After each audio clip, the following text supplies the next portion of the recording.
Tatlong bus driver ang nagpositibo sa random drug testing sa South Bus Terminal sa Cebu.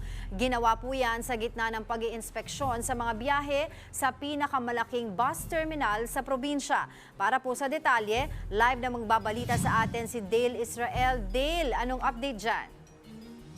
May udtuhan sila mayat maya man ang dating ng mga pasahero pero maluwag pa naman dito sa South Bus Terminal ngayong Miyerkules Santo.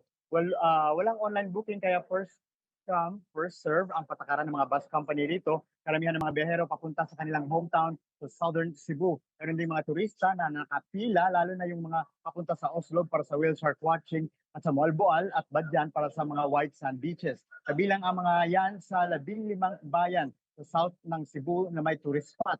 Itong South Bus Terminal ay isang access din papuntang mga karating isla gaya ng Negros Oriental at Siquijor.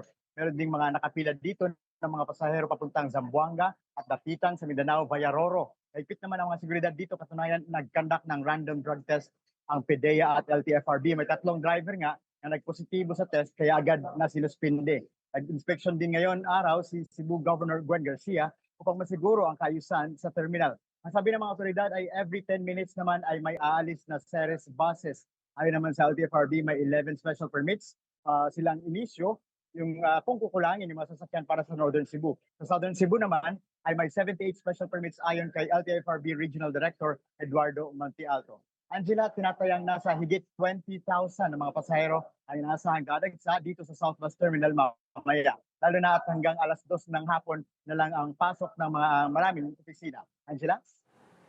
Maraming salamat, One News Cebu correspondent Dale Israel.